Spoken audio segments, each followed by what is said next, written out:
Hey guys, for today's video, we're going to be talking about Cerberus Fougere, coming right up.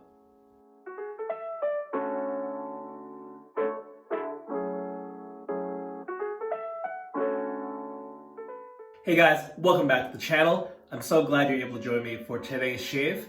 We're going to be talking about this recent release here in my hands, Cerberus Fougere. And this is a three-way collaboration. It's actually a follow-up from these three artisans, and that includes House of Mammoth, Noble Otter, and Declaration Grooming. And the original release, just called Cerberus, was a dark scent, really unique, wonderful offering from the three artisans. Cerberus Fougere, it kind of falls right into that unique category. It's got a green spin, it's woody.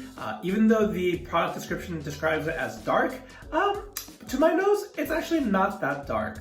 And just like the last time, House of Mammoth is the one who provided the scent, Declaration Grooming is the one who provided Milk Steak, the shave soap base, and the aftershave splash is from Noble Otter's formula. So we'll do a deep dive into the scent, but first let me show you what we're going to use for today's shave. First up for the razor, we have from Charcoal Goods, and that is the Everyday Razor in stainless steel, and this is loaded with a Gillette Nascent blade. As for the brush, we're going with this beauty here from Grizzly Bay. It's a charcoal gray top with some copper flakes in the bottom. Just a unique shape to Grizzly Bay, and we have a 26mm Badger knot here. I actually don't quite remember which one. It could be a Maggard's SHD. It might also be a Venturian style knot. I think it's the Maggard's. Either way, great brush, and that's what we'll be using for this shave. And just a reminder, if you like videos like these and want to help support the channel, please be sure to hit that like button, comment, and if you haven't done so already, please consider becoming a subscriber and don't miss out on any new videos.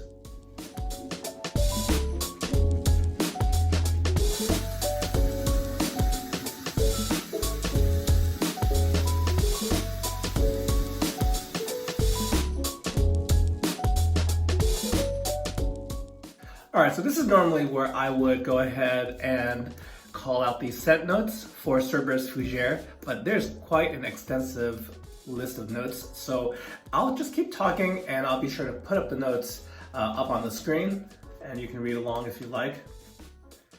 In cases like these where it's a very complex scent with over a dozen different notes, it's probably just more helpful for me to share with you what I get from my nose. So first off, scent strength. This one off the tub and lathered up is quite robust. I would say it's about a 7, maybe a 7.5 out of 10. And I would characterize this as a woody fougere.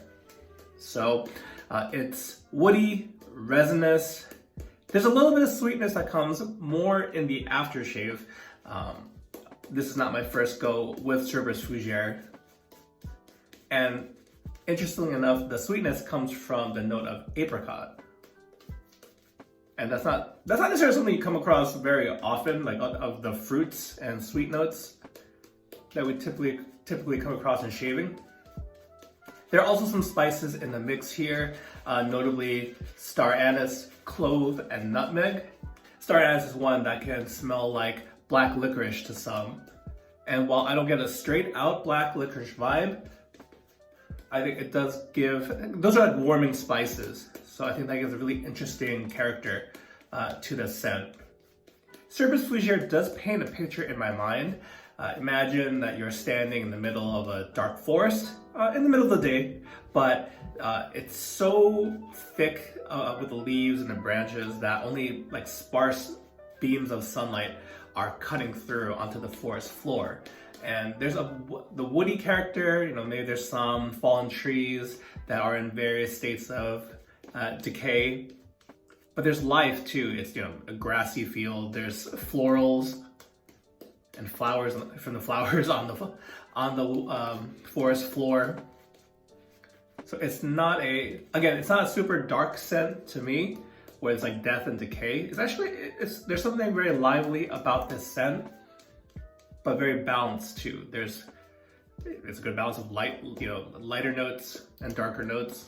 I think those who really like nature, hikes, walks through the forest will really enjoy this one. And scents like these, for me, they don't fall into something that you'd use every day. I think there's something really unique about it. Again, the complexity is something you pull out on occasion or when you want to be transported to this specific place. Off the top of my head, some other scents that kind of occupy this similar category include Green Door from Highland Springs. And I would say, you know, I can't pinpoint the exact one, but this would very much fall in line with Talbot Shavings scents, as those are very much inspired by nature and outdoors. Maybe Holland Glen. There's quite a different number of woody fougères in their catalog as well. All right, so we're lathered up and ready to go. I think I forgot to mention this before, but working with 4 days worth of beard growth. So let's go in with the Charcoal Goods Everyday. Most recently, I've been using the top cap and the handle along with my Charcoal Goods Level 2 base plate. I don't think I've actually used the Everyday plate for some time.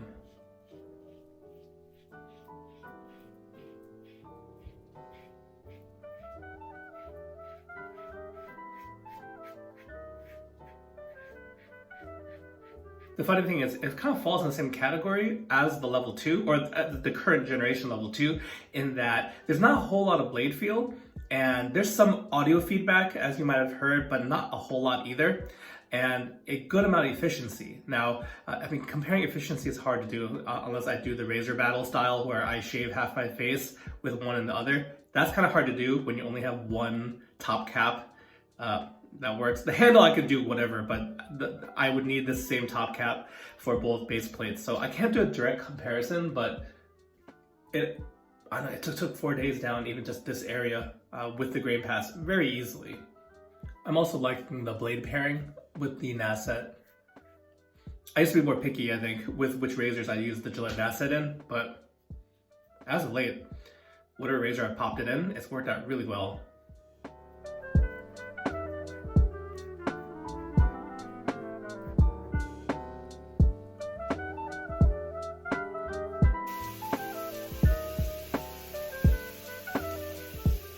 All right, so the first pass went down without a hitch.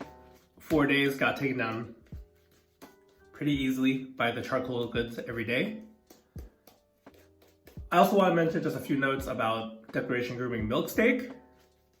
This is one where I do like to get it pretty well hydrated, quite drippy,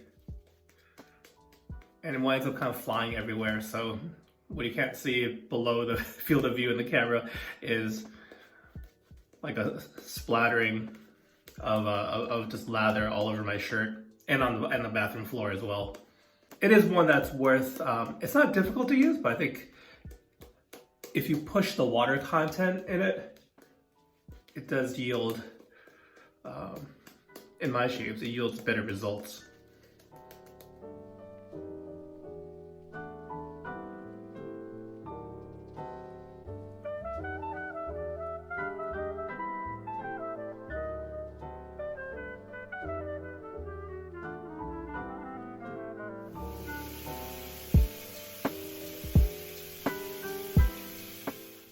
All right, so I did wind up going with 2 passes and a cleanup pass, just to get some random spots that had some stray hairs. Happens, but very comfortable shave, very nice results. One thing about efficiency that I found as far as comparing razors and whatnot is how much beard growth there is the next day. So while I can feel around and sometimes, very smooth results, for example, I think over the weekend I'd used the Carve Overlander, and that also kind of performs similarly to the Charcoal Goods Everyday and the Level 2. But I was a little bit surprised with how much stubble there was the next day. For comparison, the Blackland Blackbird, that thing, I don't have much stubble until 2 days later. So I'm curious with the Everyday. I'm happy with the results here as far as like if you need to shave for work, get ready for an interview. I mean, it does a job easily with that 2.5 pass. Anyway, let's finish things up with the aftershave splash here. Sometimes I just don't want to forget what's going on in my brain, and while I would want to share those results in the wrap-up section, I think I just want to get it out there before I forget. But the Noble Otter aftershave splash, I'm just gonna use more. I mean, I always have tons of aftershave left over. It's a great formula. Of the notes, the sweetness of the apricot, I don't know, however you say it, let me know in the comments below. But the sweetness of the apricot comes out more in the splash, while in the soap it's kind of a little bit more muddied. It's just like a general sweetness. You wouldn't be able to pinpoint it, but I can definitely get that apricot. I can't even say it consistently myself. Apricot, peach, that kind of sweetness comes out from the splash and is really nice. It's unique and very enjoyable. All right, so final thoughts. I already told you about the razor, how I'm gonna wait and see about the efficiency, because I'll know better tomorrow. But wrapping it up with Cerberus Fougere, another great collaborative release here. This one, at the time recording, is still available. You can head over to Declaration Grooming's website to pick up the soap or splash. The eau de parfum, that sold out right away when this initially released, but another batch is coming, or has already released maybe by the time this video goes live. The good thing about this, despite it being a limited edition release, is it's not a thing, they're not trying to create false scarcity. They'll produce more so that everyone who wants a set can get one. And again, the actual shave software did not sell out from that initial release, even if inventory might be low. So if any of this sounds good, head over to Declaration Grooming, you can check that out. But the scent is very enjoyable. Again, it leans outdoorsy for me. There's nothing else quite like it, although I did name off a few other woody Fougeres that are out there. This falls right in line with, Talbot shaving kind of scents and Green Door from Highland Springs. So yeah, really happy with this release. If you're on the fence about it, it gets a thumbs up for me. Milkshake is one of my favorite soaps, despite other reformulations from other artisans or new artisans coming out. The Milkshake still remains in my top tier, the S tier of shave soaps. There's just something about it. I like using it. I like lathering it. It's fun. The fun factor. And when you have a fun soap to lather that smells good, I mean, that all just adds to the enjoyment. Now, I also want to hear from you guys. Did you pick up Cerberus Fougere? If you did, let me know your thoughts in the comments down below. And of course, if you have any comments or questions on anything I used today, I definitely want to hear from you as well. But otherwise, that's going to do it for today's video. I want to thank you guys so much for joining me for today's video. I hope you found the information helpful, and I'll catch you next time. Take care. Today's video was made possible in part by our wonderful patrons. For more information about our Patreon, check out patreon.com/lathertalk. You can also check out our Etsy store and pick up a comfy Lather Talk t-shirt or coffee mug. Find all the links down below.